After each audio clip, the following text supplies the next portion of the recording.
हरिओम। ओम जय श्रीमन्नारायण। राधे राधे। जय श्री कृष्णा। तो कैसे हैं आप सभी लोग? विश्वास है कि बहुत ही कुशल मंगल होंगे और उतने ही कुशल मंगल ढंग से आप सभी का दिन चल रहा होगा। आइए 2025 की शुरुआत हम लोग एक छोटे से अजामिल प्रसंग के साथ करते हैं। सबसे पहले आप लोग जल्दी जल्दी जुड़ जाएं। आज बैठे थे तो सोचे लाइव आया जाए अपने फेसबुक चैनल पे।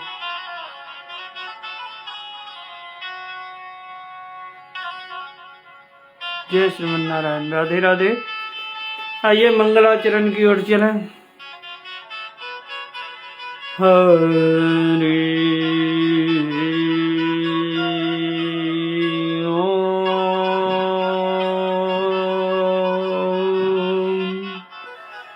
श्री गणेशाय नमः।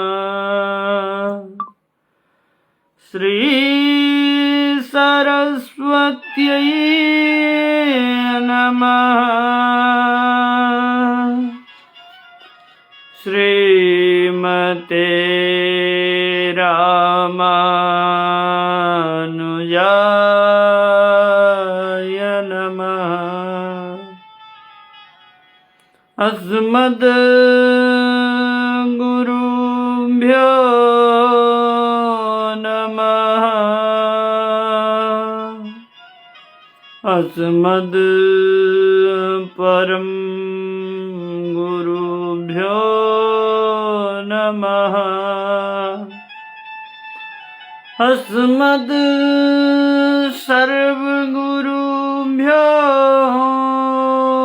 नमः। श्री राधा कृष्णाभ्यां नमः। सच्चिदानंद रूपाय विश्वोत्पत्त्यादिहेतवे तापत्रय विनाशाय श्री कृष्णाय वयं नुमः। ध्येयं सदा परिभवग्नमभीष्टदोहम् तीर्थास्पदं शिवविरञ्चिनुतं शरण्यं मृत्यार्तिहं प्रणतपालभवाब्धिपोतं वन्दे महापुरुष ते चरणारविन्दम्।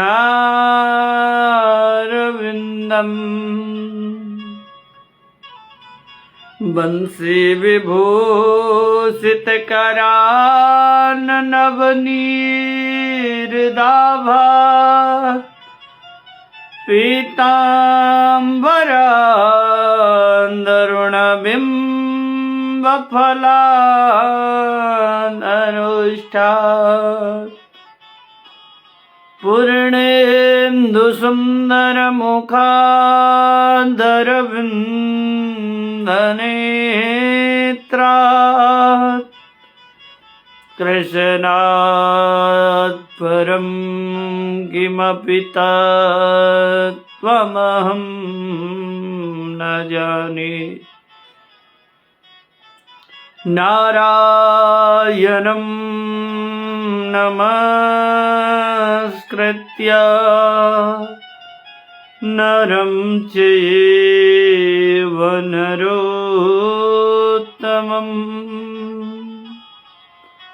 देवीं सरस्वतीं व्यासं ततो जयमुदीरयेत्।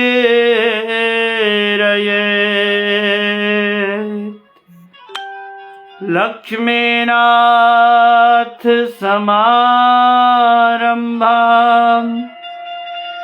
नाथयामुनमध्यमाम्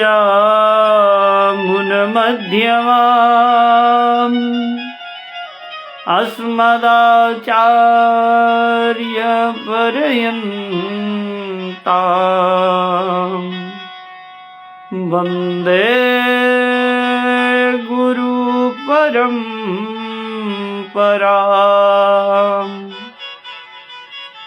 भक्त भक्ति भगवन्त गुरो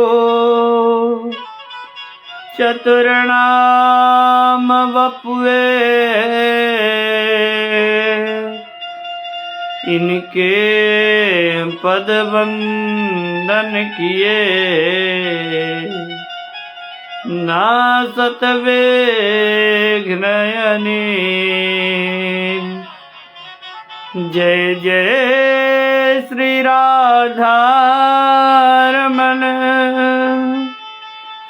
जय जय नवल किशोर जय गोपी चित चोर प्रभु जय जय माखन चोर। आए हो तो प्रेम से लो हरि का नाम। सब भक्तों को आदर्श की जय जय राधे श्याम जय जय सीताराम जय जय श्री राधे श्याम। बोल भक्तवत्सल भगवान की जय। श्रीमद्भागवत महापुराण की जय। अनंत बलवंत हनुमंत लाल महाराज की जय। जय जय श्री राधे श्याम। तो महाराज सबसे पहले आप सभी को, हालांकि हमारा नववर्ष चैत्र शुक्ल पक्ष की प्रतिपदा तिथि को मनाया जाता है, लेकिन फिर भी जो लोग अंग्रेजों के द्वारा बनाया गया नववर्ष 2025 में आप सभी का स्वागत है। राधे राधे बोलना पड़ेगा। बाकी आइए आज सबसे भागवत जी का एक छोटा प्रसंग लेकर के आप सभी के बीच लाइव आया हूँ। आइए इस प्रसंग में हम लोग प्रवेश करेंगे। बोले सुखदेव जी महाराज की जय। श्री सुखदेव जी महाराज 14 भुवनों के बारे में समझाते हैं। कहते हैं कि 7 लोक नीचे है और 7 लोक ऊपर है। इनके नाम इस प्रकार हैं: अतल, बितल, सुतल, तलातल, महातल, रसातल और पाताल।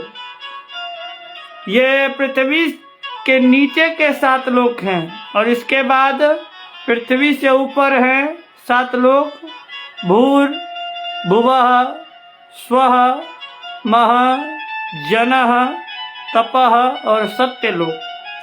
7 लोक नीचे के हैं और 7 लोक ऊपर के हैं। नीचे के लोक हैं अतल, बितल, सुतल, तलातल, रसातल, महातल और पाताल। ऊपर के 7 लोक हैं भूर भुवः स्वः महा जनः तपः और सत्यलोक।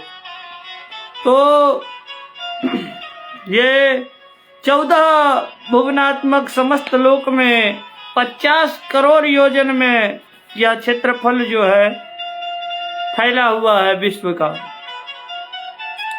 यहीं पर पृथ्वी से 99,000 योजन नीचे, पृथ्वी से 99,000 योजन नीचे यमपुरी है, यमराज का स्थान है, जिसमें 28 प्रकार के महान प्रधान नरक हैं, जिनके नाम इस प्रकार के हैं। 28 प्रधान नरक जो हैं वह धरती से 99,000 नीचे है। उसमें 28 के नाम कुछ इस प्रकार बताए गए हैं भागवत जी में। रौरव, महारौरव, कुंभीपाक, आशीपत्रवन, कालसूत्र, सूकरमुख, अंधकूप, कृमि भोजन, संदर्श, तप्तवन, वज्रकंटक, सालमली, बैतरणी, पुयोद, प्राणरोध, विशसन, लालाभक्ष, सारमेयादन, अवीची, अयहपान, क्षारकरदम, रक्षोगन भोजन, शूलप्रोत, दंदसुक, अवट निरोधन, पर्यावर्तन, शुचिमुख, तामिश्र और अंधता मिश्र। ये 28 प्रकार के जो नरक है पृथ्वी से 99,000 योजन नीचे, उनके नाम हैं। अब श्री सुखदेव जी महाराज कहते हैं कि इन्हीं महान नरकों की यातनाओं को जीव भोगता है और अपने पापों को धोता है। यहाँ की यातना जो है वो बड़ी भयंकर है। अब सुखदेव जी महाराज कहते हैं कि यातना देह के बारे में। अब देखिए, हम लोग का सबसे बड़ा, हम लोग क्या सोचते हैं कि देखिए हम लोग मर तो जाएंगे, यहीं मरेंगे तो हमारे शरीर को यही जला दिया जाएगा। और अगर हमारे शरीर को यही जला दिया जाता है तो फिर भोगने कौन आएगा, यही हम लोग सोचते हैं। लेकिन समझने का विषय है, टोटल 84 लाख योनि है धरती पर। जितने जीव हैं 84 लाख योनियां हैं, जिनमें पेड़ पौधा से लेकर के जलचर और उभयचर प्राणी से लेकर के जीव जंतु जितने भी सजीव हैं, ये 84 लाख योनियां हैं। और कलयुग की आयु है 4,32,000 वर्ष। कलयुग की टोटल आयु है 4,32,000 वर्ष। और अभी बीता कितना है? मात्र 5,251 वर्ष। कितना बीता है? 5,251 वर्ष। 4,32,000 वर्ष में से मात्र 5,251 वर्ष बीता है। और अगर आज सभी लोग धर्मात्मा बन जाएंगे तो भगवान का लिखा हुआ जो है वो मिट जाएगा। लेकिन ऐसा कभी होगा नहीं, क्योंकि होई है सोई जो राम रची राखा। जो भगवान ने पहले से रच रखा है वो होना तय है। 4,32,000 वर्ष कलयुग की आयु है। और जब कलयुग अपने चरम सीमा पर होगा, जब एक एक प्राणी वर्ण संकरी हो जाएगा। वर्ण संकरी मीन्स जैसे हम लोग आज अपने कास्ट छोड़ करके किसी और कास्ट में विवाह करते हैं। जैसे 2 गुलाब होता है, एक लाल और एक उजला, इन दोनों को अगर हम क्रॉस कराएंगे तो इससे तीसरे कलर का गुलाब पैदा हो जाएगा। ठीक इसी प्रक्रिया को मनुष्य में वर्ण संकरी कहा गया है। तो उससे जो बच्चा पैदा होगा, जो दूसरे कास्ट का होगा, वो बच्चा वर्ण संकरी हो जाएगा। और ऐसा करते करते जब पूरा संसार वर्ण संकरी हो जाएगा तो भगवान का अवतार होगा कल्कि अवतार। कहाँ होगा? यूपी में एक मिर्जापुर स्थान है और वहाँ पे संभल नाम का एक गांव है, संभल। और वहाँ पे भगवान का अवतार होगा वीर शिवाजी के स्टाइल में। जैसे वीर शिवाजी घोड़े पे तलवार लेकर के खड़े रहते हैं, ठीक उसी प्रकार भगवान काले घोड़े पर अवतार लेंगे और हाथ में तलवार रहेगा। विष्णु यश नाम के पंडित जी के घर में भगवान का अवतार होगा। मिर्जापुर में, यूपी में मिर्जापुर में संभल नाम के गांव में विष्णु यश नाम के पंडित जी के यहाँ भगवान का कल्कि अवतार होगा। जब कलयुग की आयु 4,32,000 वर्ष हो जाएगी, जब एक एक प्राणी वर्ण संकरी हो जाएंगे तब। और 7 चिरंजीवी जो अभी इस कलयुग में जीवित हैं, 7 देवता, वो कौन कौन से हैं? अश्वत्थामा बलिर्व्यासो हनुमानश्च विभीषण कृपा परशुरामश्च सप्तैते चिरजीविनः।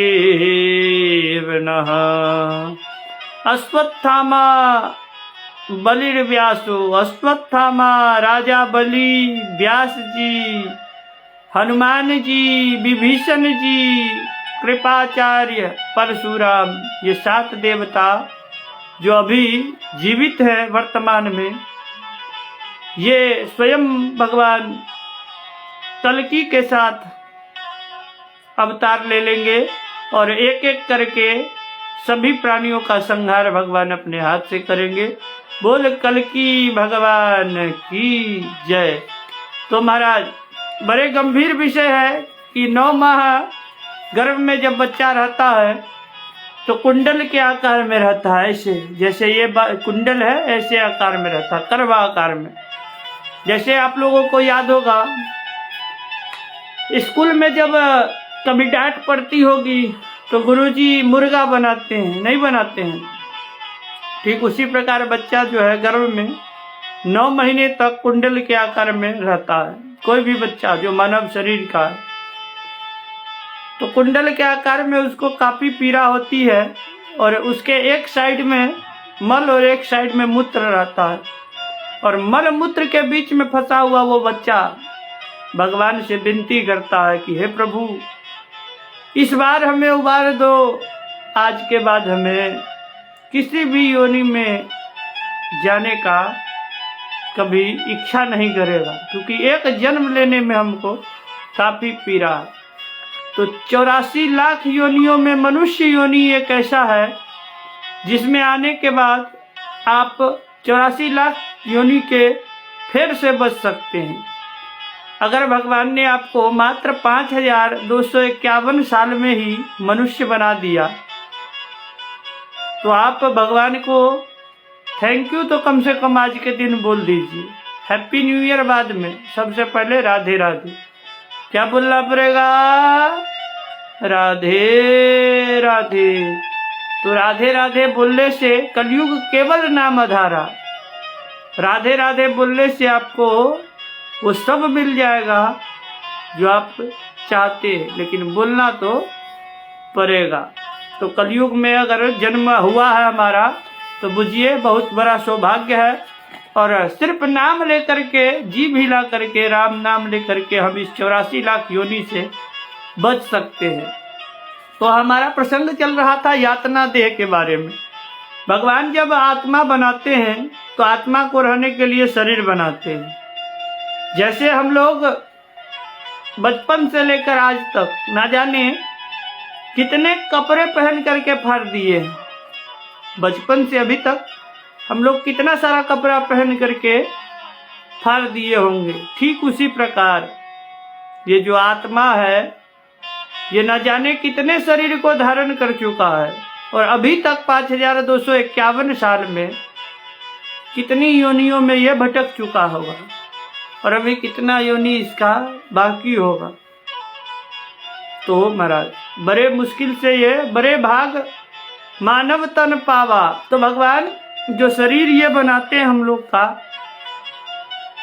ये शरीर जब हम यहाँ छोड़ते हैं तो आत्मा को कटघरे में खड़ा किया जाता है और चित्रगुप्त महाराज जो है वो आपकी जन्म पत्री निकालते हैं कि आपने पूरे जन्म में क्या क्या किया, कितने आपके शुभ कर्म हैं और कितने आपके अशुभ कर्म हैं।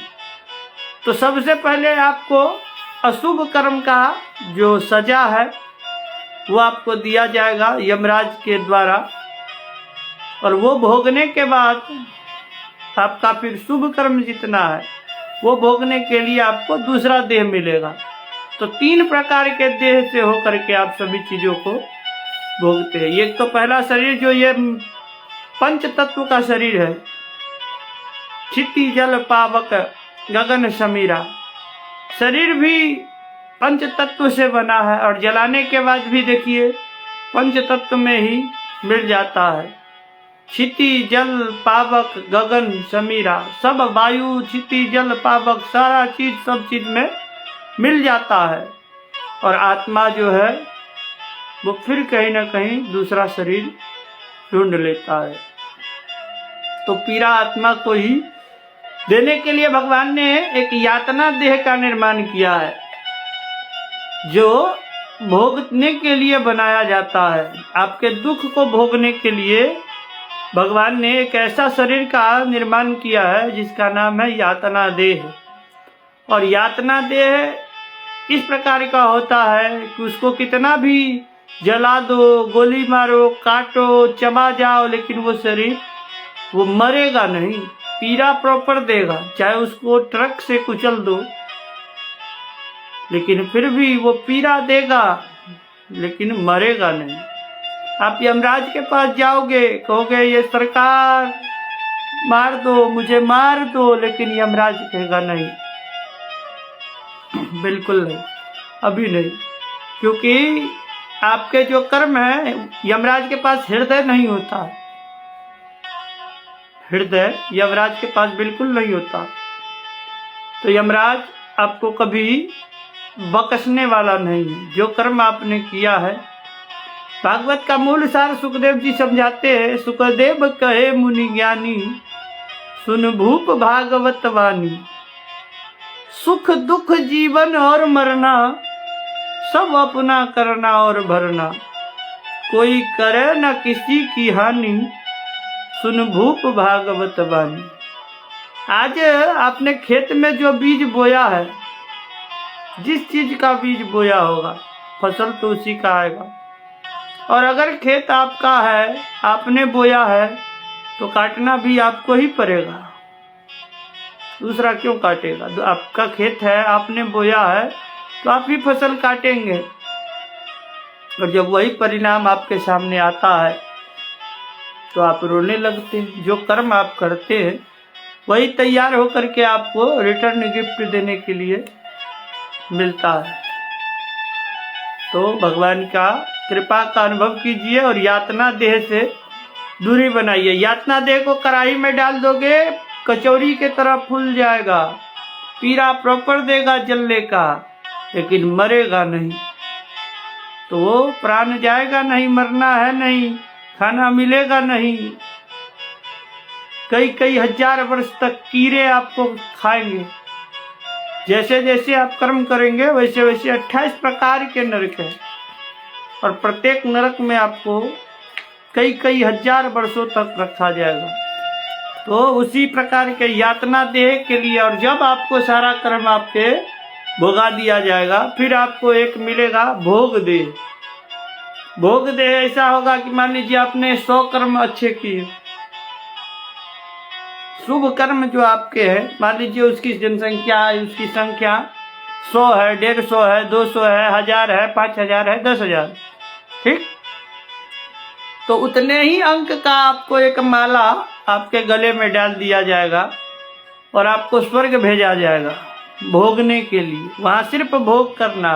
वो शरीर ऐसा होता है जिसमें मल मूत्र आपको त्यागना नहीं पड़ेगा। वो शरीर कभी दुर्गंध नहीं देता है, उसको नहाने की जरूरत नहीं पड़ती है। उसमें सिर्फ जो है पाते जाओ, निकालने का कोई सिस्टम नहीं है।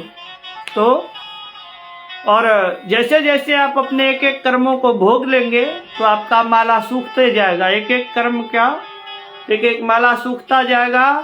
और फिर जिस दिन आपने सारे शुभ कर्म भोग लिए, फिर आपको स्वर्ग से धक्का मार के नीचे भेज दिया जाएगा। फिर आप 84 लाख योनि के चक्कर में पड़ जाएंगे। तो इसीलिए भजन करके, भगवान का नाम ले करके आप इस 84 लाख योनि के फेर से बच सकते हैं। आप भगवान श्रीमन नारायण की जो बैकुंठ धाम है, मोक्ष प्राप्ति के लिए मानव शरीर सबसे उत्तम है। और मात्र 7 दिन अगर आप नियम के साथ भागवत श्रवण कर लेते हैं तो ब्रह्मांड में आपको बैकुंठ जाने से ब्रह्मा भी आकर के रोक नहीं सकता। हाँ, कामना आपकी जो होगी भागवत जी आपको वही प्रदान करेंगे। लेकिन 7 दिन अगर जो नियम है भागवत जी सुनने का, उस नियम के साथ आप अगर भागवत जी श्रवण करें तो आप जो मांगेंगे आपको वो 100% मिलेगा। इसलिए बोल भागवत भगवान की जय। तो महाराज श्री सुखदेव जी कहते हैं, इन्हीं महान नरकों की यातनाओं को जीव भोगता है और अपने पापों को धोता है। यहाँ की यातना जो है बड़ी भयंकर है। अब इन बातों को सुनकर के परीक्षित जी कांप गए और कहने लगे कि गुरु जी, आप बहुत खतरनाक बात बता रहे हैं। यदि हमसे कोई पाप हो गया है तो क्या नरक में ऐसी यातनाएं मेरी भी होंगी? और ऐसी कोई उपाय नहीं है कि हम नरक नहीं जाएं, हम उसका प्रायश्चित जो है यही कर लें? सुखदेव जी ने कहा, वह उपाय है, यदि किसी से पाप हो जाए तो उसका पाप विधिवत शास्त्र विधि से प्रायश्चित कर लिया जाए तो वह पाप मुक्त हो जाएगा। परीक्षित ने कहा, महाराज अब जितने पाप हैं उतने प्रायश्चित, ये तो बड़ी झंझट वाली बात है। अब एक एक का प्रायश्चित लोग कहाँ तक करेगा? आप कोई मुझे ऐसा उपाय बताओ जो सारे पाप को एक साथ धो डाले। तो महाराज सुखदेव जी ने कहा, सुनो भगवान, यह जो शरीर आपको भगवान ने दिया है यह एक सुंदर निर्मल चादर है।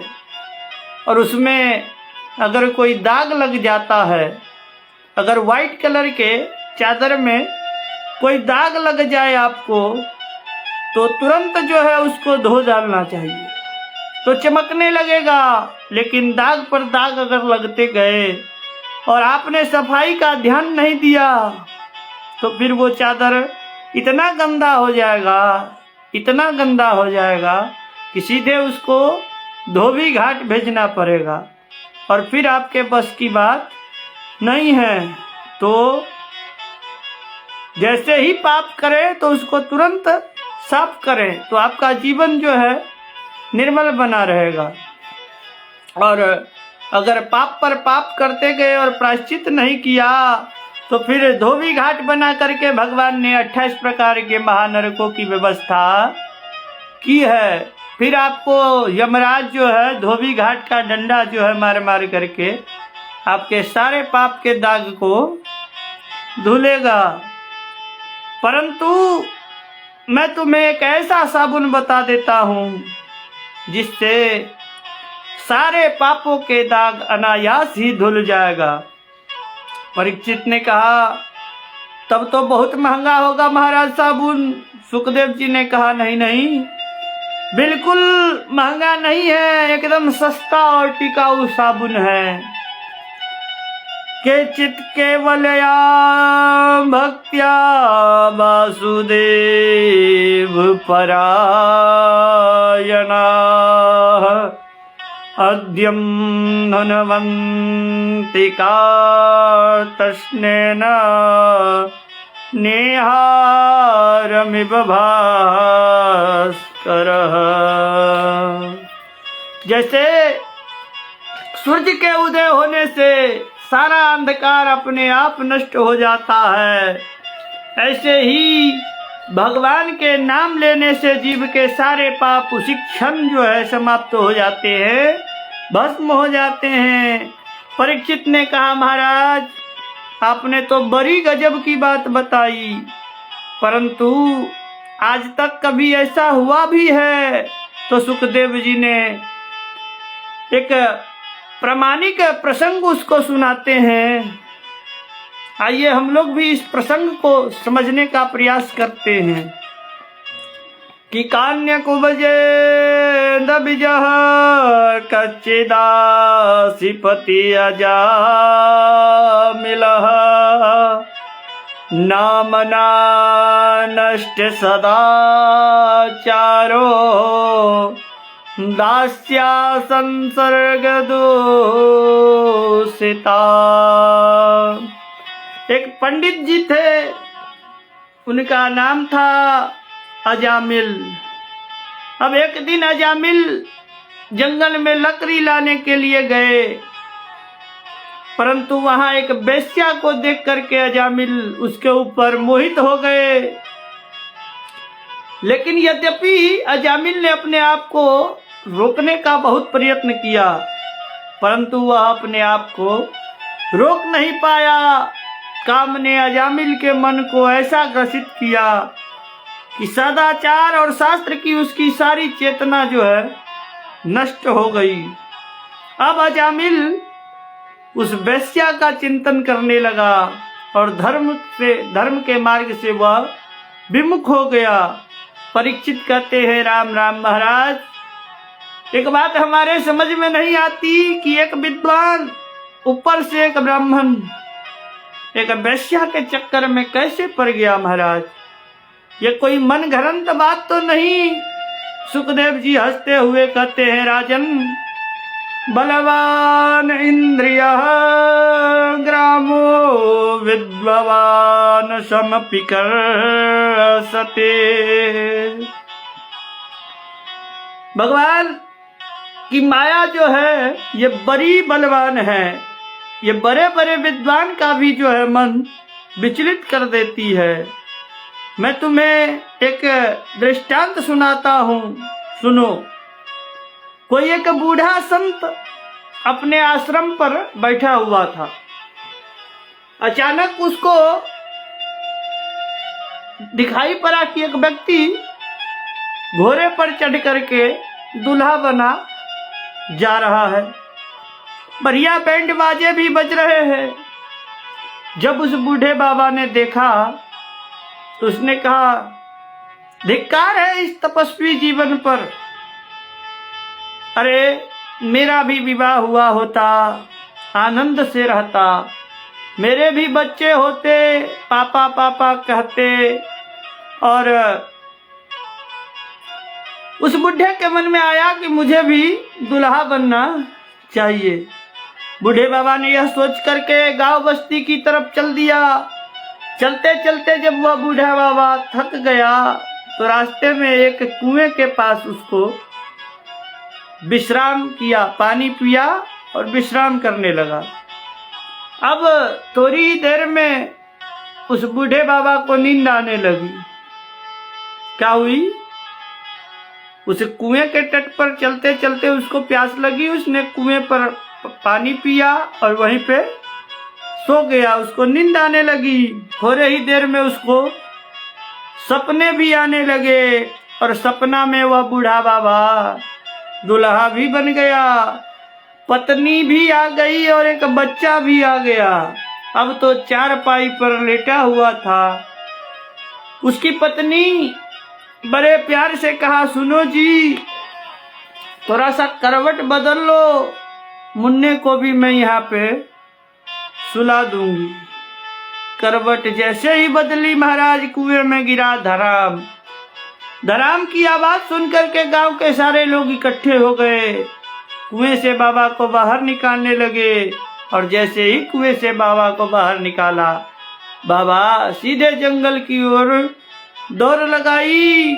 और लोगों ने कहा, बाबा क्या हुआ, कैसे गिर गए कुएं में। उस बाबा ने अपनी सारी कहानी सुना दी और कहा, भैया जब बारात देखने मात्र से मेरी यह दुर्दशा हुई है, और अगर कहीं असल में स्त्री आ जाती तब तो शायद दुर्गति और हो जाती।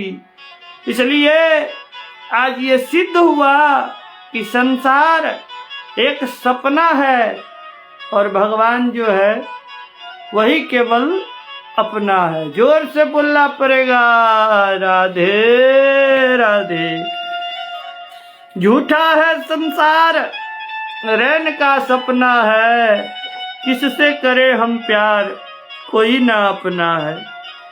जीवन के मंजिल पर जरा रखना कदम संभल के, तुम बहक ना जाना पगले, इस दुनिया में तू चल के। एक को भी नहीं बचना है, किससे करे हम प्यार, कोई ना अपना है। ये हुस्न ये मस्त जवानी, जीवन की लहर तरंगे, ये बाग ये बगीचे, मंजिल के पास निकल के एक भी नहीं रहना है, किससे करें हम प्यार, कोई ना अपना। ओ माया के मत वाले, पल पल में उम्र ढली जा रही, एक काल वाली एक दिन तो छाती में मूंग डलेगा, खाक का सपना है, किससे करे हम प्यार, कोई ना अपना है। आया था ब्याज कमाने, ना बाकी भूल रहा है, तू बनता क्यों मन मूर्ख, ये काहे भूल रहा है, हरि को रटना है, किससे करे हम प्यार, कोई ना अपना है।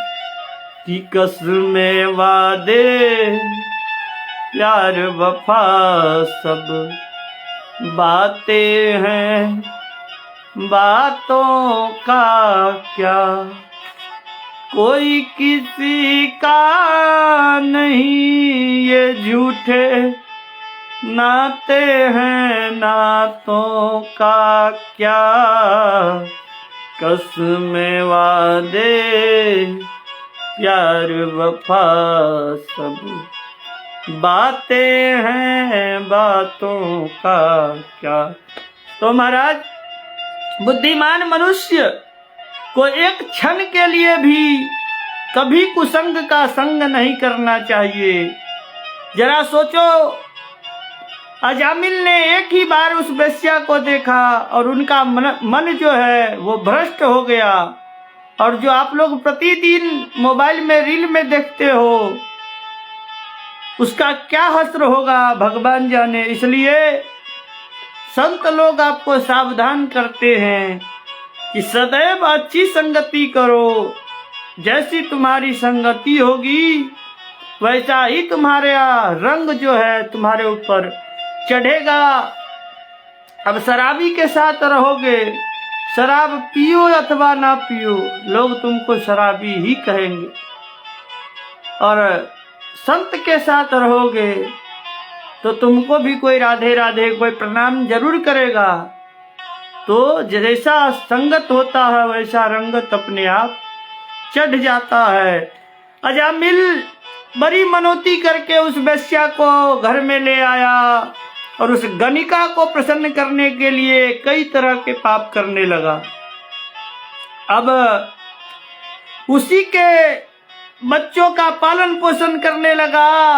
आप कर्म में वह दिन रात लगा रहता था। पतित हो चुका था, दास्या संसर्ग दूषिता, घर परिवार छोड़ करके उस गणिका का दास बन गया, नौकर बन गया, जी हुजूर करने लगा।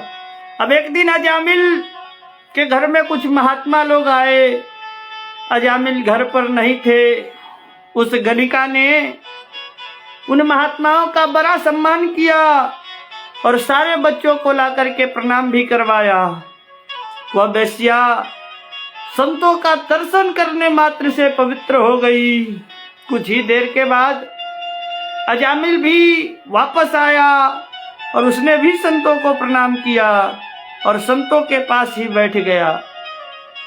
संतों ने कहा, भैया अजामिल, हमने आपका अन्न ग्रहण कर लिया है, इसलिए हम तुमसे चाहते हैं कि तुम्हारी पत्नी के गर्भ में जो बालक है तुम उसका नाम नारायण रखना, और इसके साथ ही तुम पति पत्नी मिलकर के मेरे साथ भगवान का कुछ भजन सुनाओ, अथवा मैं तुमको सुनाता हूँ। तुम प्रेम से सुनो। महात्माओं के साथ मिलकर के वह अजामिल जो है भगवान का भजन करने लगा। अब महात्मा लोग भजन भी करवा रहे हैं उस अजामिल से और उस वेश्या से। कालांतर में अजामिल के यहाँ एक बच्चा हुआ। उस बालक का जब जन्म हुआ तो उसने उस बच्चे का नाम नारायण रखा। और जब अजामिल के मृत्यु का समय आया तो काले काले यमदूत उसे पकड़ने आए। तो डर के मारे उस अजामिल अपने बेटे को पुकारना प्रारंभ कर दिया, बेटा नारायण तुम कहाँ हो, बेटा नारायण। तो जैसे ही ये शब्द निकला कि दूरे क्रीडन का सक्तम पुत्रम नारायणाव्यम प्लावितेन सबरेनुचे आजुहाव कुलेन्द्रियः।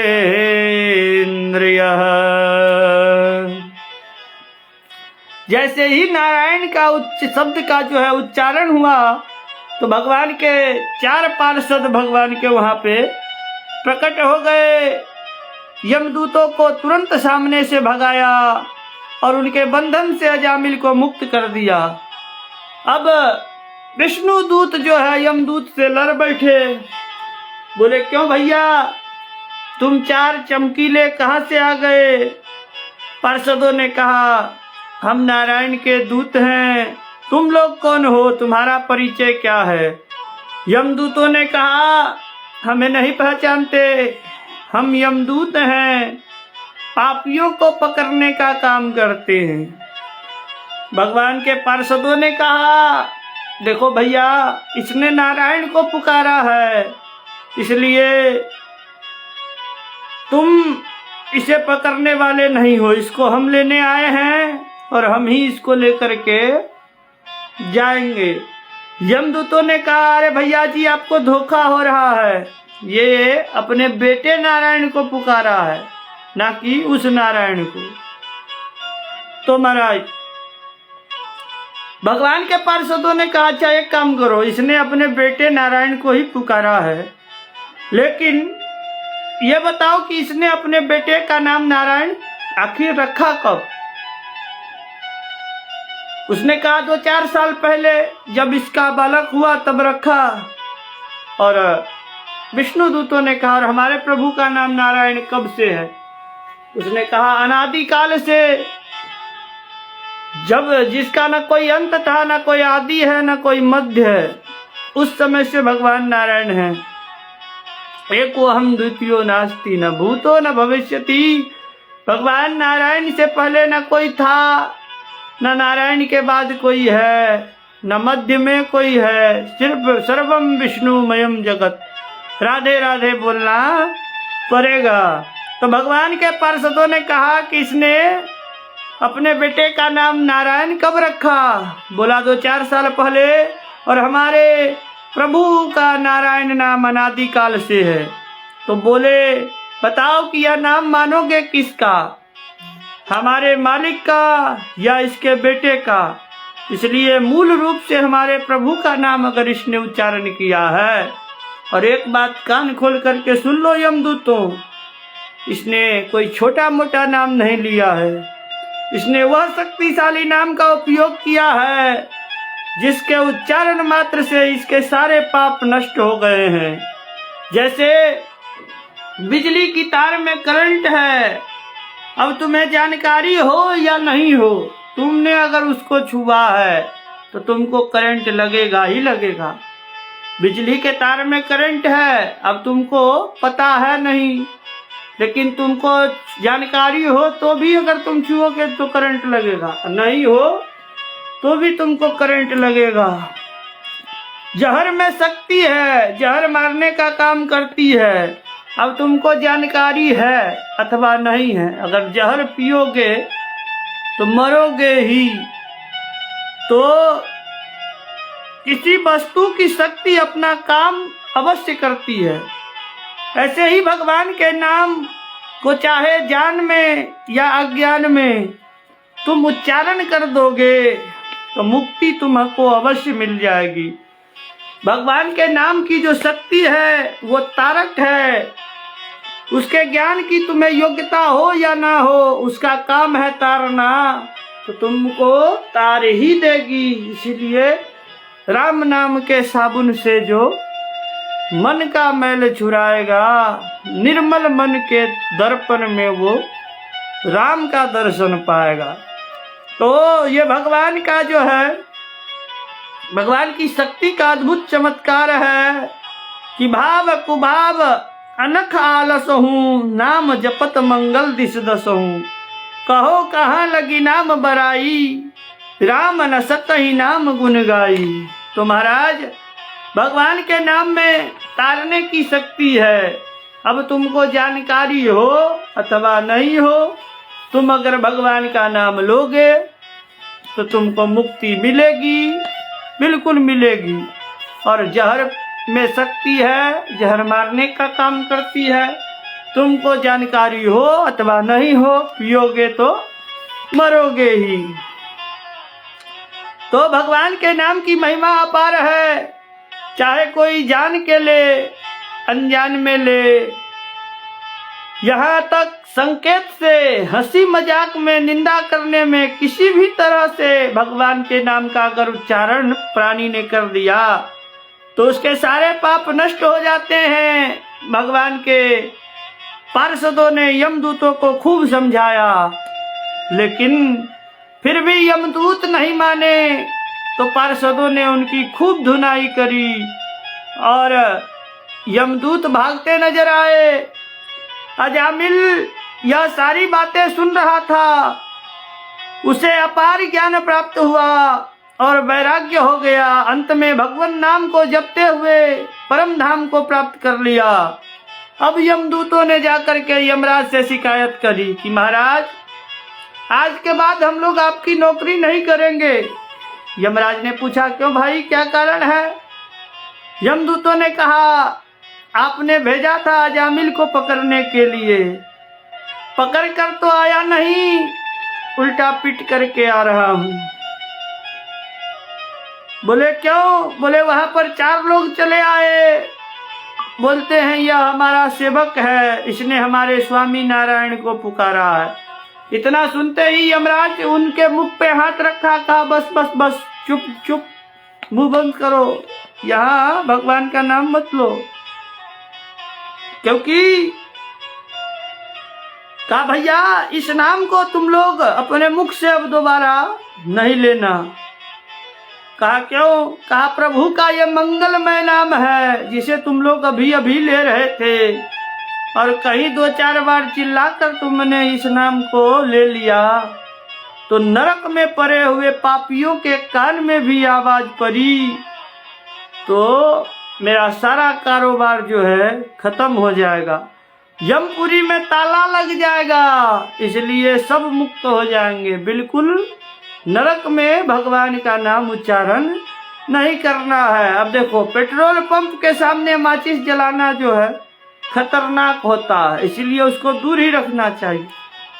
तो पापी के बीच भी भगवान का नाम नहीं लेना चाहिए। जो पापी व्यक्ति है उसके बीच में भगवान का नाम नहीं लेना चाहिए। तो महाराज बोले, यमदूतों ने कहा तो महाराज हम झगड़े में नहीं पड़ना चाहते हैं, ठीक है, आप सीधे सीधे बताओ कि मैं किसको पकड़ करके आपके पास लाऊं और किसको नहीं लाऊं। यमराज ने कहा तो सुनो, नरक में किसको लाना है किसको नहीं लाना है वो मैं बताता हूं कि जिह्वा न भक्ति भगवद गुण नाम ध्येयम् चेतस् न स्मरति तत चरणारविन्दम्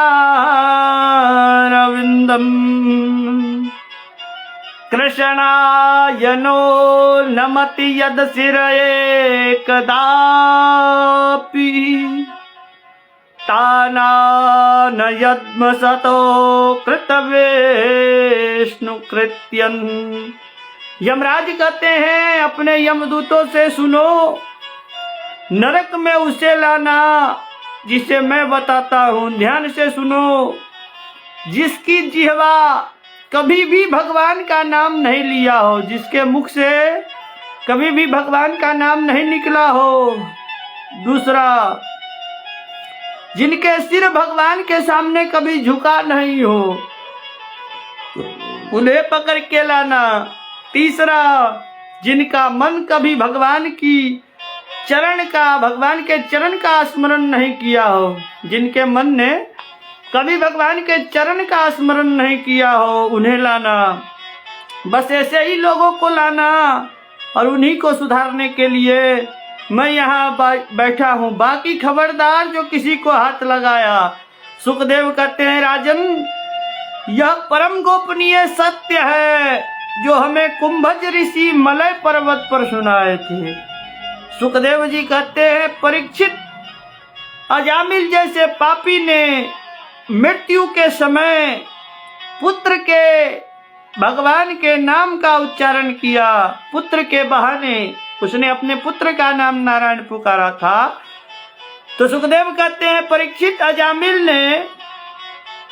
अजामिल जैसे पापी ने मृत्यु के समय पुत्र के बहाने भगवान का नाम उच्चारण किया, उसे भी वैकुंठ धाम की प्राप्ति हो गई। तो जो लोग श्रद्धा के साथ भगवान नाम का उच्चारण करते हैं, उनकी तो बात ही क्या। बोल भक्त वत्सल भगवान की जय। म्रियमानो हरेर्नाम गृह्णन् पुत्रोपचरितम् अजामिलोऽप्यगादधाम कि पुनः श्रद्धया गृह्णन्। चलिए आज अजामिल प्रसंग को यहीं पे समाप्ति करते हैं और पुनः आप सभी को अंग्रेजी नववर्ष की हार्दिक शुभकामनाएं एवं बधाई। आप सभी हंसते रहे, मुस्कुराते रहे, भगवान श्रीमन नारायण की कृपा आप सभी के ऊपर अनवरत रूप से बरसती रहे। इन्हीं शुभकामनाओं के साथ आज की एक छोटी सी कथा को, छोटे से प्रयास को समाप्त करते हैं। जय श्रीमन नारायण। फिर मिलेंगे। राधे राधे।